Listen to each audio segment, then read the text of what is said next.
Bismillahirrahmanirrahim. Assalamualaikum warahmatullahi wabarakatuh.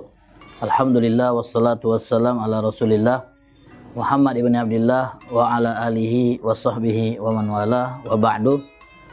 Sahabat manfa yang dirahmati oleh Allah, alhamdulillah kembali kita dipertemukan dalam program Sri Kayo, sejarah singkat sahabat Rasulullah sallallahu alaihi wasallam yang disponsori oleh PMP Pelemboyan cabang Assegaf.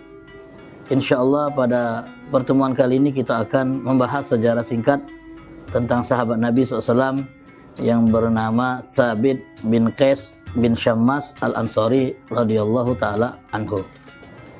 Thabit bin Qais bin Syammas radhiyallahu ta'ala anhu merupakan salah seorang sahabat yang berasal dari kota Madinah. Beliau ini memang secara penampilan memiliki penampilan yang kurang menarik. Beliau bertubuh pendek, padahal orang-orang Arab itu kebanyakan memiliki postur tubuh yang tinggi, dan beliau pun berkulit hitam. Namun penampilan yang kurang menarik itu tidak membuat beliau jatuh di mata Allah Ta'ala, karena beliau diangkat oleh Allah karena keimanannya dan cintanya kepada Nabi Sallallahu Alaihi Wasallam. Beliau adalah sosok yang sangat pemberani. Walaupun beliau memiliki postur tubuh yang pendek, tapi beliau adalah sosok yang sangat pemberani. Itu ditunjukkan dari tidak pernah absennya beliau dalam setiap perang yang diikuti oleh Rasulullah Sallallahu Alaihi Wasallam selain pada perang Badar. Beliau radhiyallahu ta'ala anhu terkenal sebagai Khatibul Ansor atau Khatibul Arab, orator yang sangat ulung, yang sangat luar biasa piawai dalam berbicara dan berpidato. Nabi SAW pernah memerintahkan beliau untuk berpidato di hadapan delegasi yang datang ke kota Madinah, dan Nabi pun senang karena beliau berpidato dengan sangat luar biasa bagus. Dan beliau ini terkenal juga sebagai sahabat yang punya suara lantang dan keras. Pada saat Allah Ta'ala menurunkan ayat yang berbunyi, ya ayyuhalladzina amanu la tarfa'u aswatakum fawqa sawtin nabi wa la tajharu lahu bil qawli ka jahri ba'dikum li ba'din an tahbata a'malukum wa antum la tash'urun. Yang artinya, wahai orang-orang beriman, janganlah kalian mengangkat suara kalian di atas suara Nabi. Janganlah kalian mengeraskan suara kalian di atas suara Nabi, karena dikhawatirkan perbuatan tersebut akan membuat pahala amal kalian menjadi hangus sementara kalian tidak menyadarinya. Nah, ketika ayat ini turun, beliau merasa bahwa ayat ini adalah ditujukan kepada beliau, sehingga membuat beliau pun akhirnya memilih untuk berdiam diri di dalam rumah dan tidak keluar, tidak sholat di masjid yang biasa beliau lakukan, karena beliau takut bahwa beliaulah yang dimaksud oleh Allah melalui ayat ini. Setelah beliau beberapa hari tidak keluar dari rumah, Nabi pun mulai mencari keberadaannya. Nabi memanggil Sa'ad bin Mu'adz dan bertanya, wahai Sa'ad, di mana Thabit bin Qais? Apa yang terjadi pada dia? Apakah dia sedang sakit? Beberapa hari ini aku tidak melihat keberadaannya di masjid. Lalu Sa'ad bin Mu'adz pun berkata, wahai Rasulullah, aku ini adalah orang yang dekat rumahnya dengan Thabit, tapi aku tidak mendengar berita bahwa ia sedang sakit. Kemudian Sa'ad bin Mu'adz pun langsung mendatangi rumah Thabit dan mencari tahu bagaimana kabar Thabit tadi. Setelah sampai di rumah Thabit, beliau berkata, wahai Thabit, Nabi SAW bertanya tentang kamu. Beliau mencari keberadaanmu. Apa yang membuat engkau tidak keluar ke masjid? Nabi SAW mengira engkau sedang sakit. Lalu Thabit pun berkata kepada Sa'ad bin Mu'adz, wahai Sa'ad, sesungguhnya Allah Ta'ala menurunkan ayat yang bunyinya, wahai orang-orang beriman, janganlah kalian mengangkat suara kalian di atas suara Nabi, yang intinya Allah Ta'ala mengancam orang yang mengangkat suaranya di atas suara Nabi, amal perbuatannya menjadi sia-sia dan dia termasuk penghuni neraka. Wahai Sa'ad, aku rasa Allah Ta'ala menunjukkan ayat ini untuk diriku, karena kalian tahu aku ini adalah orang yang paling kuat suaranya. Suara aku ini di atas suara Nabi. Jadi Allah Ta'ala sengaja menurunkan ayat ini untuk aku, berarti aku ini termasuk penghuni neraka. Inilah yang membuat aku takut, resah dan tak berani keluar dari rumah. Kata putri dari Thabit bin Qais ini menceritakan tentang kondisi ayahnya ketika ayat ini turun. Setelah ayat ini turun, ayahku memilih untuk berdiam di rumah dan hampir seharian nangis keadaannya, menangisi keadaannya karena dia menganggap ayat itu sengaja untuk menyinggung dirinya. Setelah Sa'ad bin Mu'az mendapatkan info tentang keadaan Thabit, beliau pun langsung mendatangi Nabi dan mengabarkan kepada Nabi SAW tentang apa yang terjadi pada Thabit.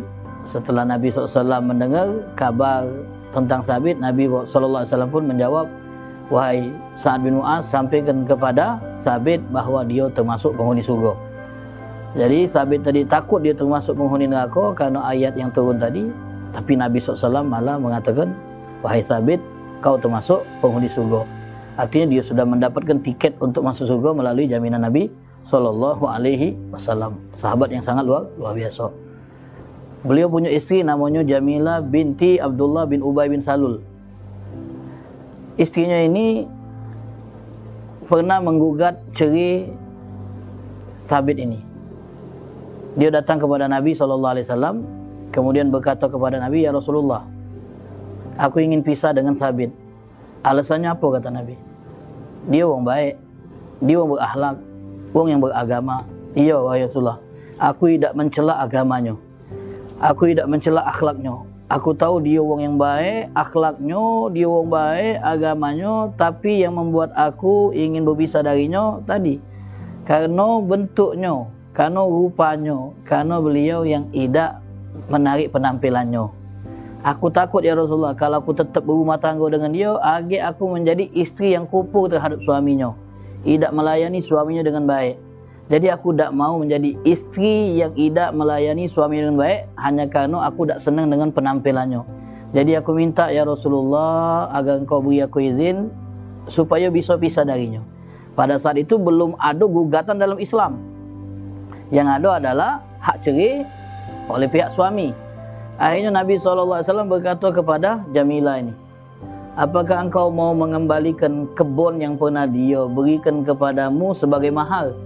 Kalau kau mau mengembalikan kebun yang diserahkan olehnya sebagai mahar, kau boleh minta pisah darinya.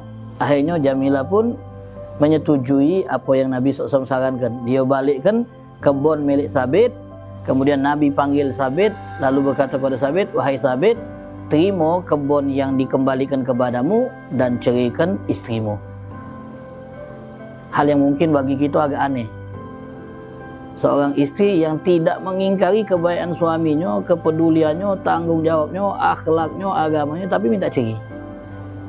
Alasannya karena suaminya ini punya penampilan yang tidak menarik menurut pandangan isteri, yang istrinya ini takut tak bisa melayani suami dengan baik. Rasa takut tak bisa melayani suami dengan baik, itulah yang mendorong dia ingin minta pisah. Sementara hak cerai itu ada pada suami. Akhirnya turunlah syariat gugatan cerai dari pihak isteri atau yang dalam syariat disebut dengan khulu'. Dan Nabi SAW tidak mencela Jamilah yang menggugat suaminya dengan alasan yang menurut Nabi masih bisa diterima. Tapi berdosa kalau ada seorang perempuan menggugat suaminya tanpa alasan yang tepat, tanpa alasan yang dibenarkan, tanpa ada perlakuan dari suaminya yang bisa membuat istrinya ini menjadi istri yang membangkang. Jadi itu gugatan pertama dalam Islam, terjadi pada keluarga Thabit bin Qais dan istrinya Jamilah binti Abdullah bin Ubay bin Salul. Dan Thabit bin Qais ini termasuk orang yang pemberani seperti yang kita sudah jelaskan tadi di awal. Pada perang Yamama melawan pasukan Musailamah Al-Kadzab di masa Sayyidina Abu Bakar Siddiq, kaum muslimin di awal peperangan mengalami kekalahan. Mereka dipukul mundur oleh pasukan Musailamah yang memang terkenal kuat-kuat. Melihat rombongan kaum muslimin yang dipukul mundur dan berlari ke belakang, Thabit bin Qais pun berkata kepada mereka ini, tidak seperti ini kami dulu perang sama Nabi Muhammad SAW. Tidak seperti ini dulu kami perang sama Nabi Muhammad. Lalu dia ngajak beberapa rekannya yang mau berjuang sampai mati, di antaranya Salim Maula Abi Hudzaifah. Dia keduk tanah, dia masukkan kakinya supaya tak pacak lagi. Dia berperang habis-habisan sampai akhirnya dia mati, syahid di perang Yamamah. Dan saat beliau mati, disebutkan bahwasanya ada salah satu orang Islam yang melewati jenazah beliau lalu melepaskan pakaian perang beliau yang memang terkenal bagus. Jadi orang Islam ini ngambil pakaian perang punya Thabit bin Qais, dicurinya kemudian disembunyikannya. Dan tak lama ada salah satu orang Islam yang mimpi di malam hari ketemu Sabit bin Qais. Kemudian Sabit bin Qais dalam mimpi itu berkata kepada dia, aku ingin menyampaikan pesan sama kau. Jangan kau anggap ini mimpi, ini nyata. Padahal memang dijenguk dalam mimpi. Jadi pas aku mati kemarin, ada orang yang ngambil pakaian perang aku lalu disembunyikannya di tempat ini dan itu. Kau laporkan kepada Khalid bin Walid, suruh dia ngambil pakaian perang aku. Jangan kau anggap ini mimpi, diingatnya lagi. Ini nyata. Kemudian tak lama dia nyampaikan lagi kepada yang mimpi tadi. Dan ingat, agak kalau kau sampai ke Madinah, unjuk tahu Abu Bakar Siddiq, aku punya hutang. Tolong lunasi hutang-hutang aku. Aku punya budak dan budak itu aku merdekakan. Kemudian orang yang mimpi ini ngelapor kepada Khalid bin Walid. Unjuk tahu apa yang dia tengok dalam mimpi. Dan ternyata benar niat apa yang disampaikan dalam mimpi, ada orang yang ngembek pakaian perang beliau dan disembunyikan di kandang kudonya.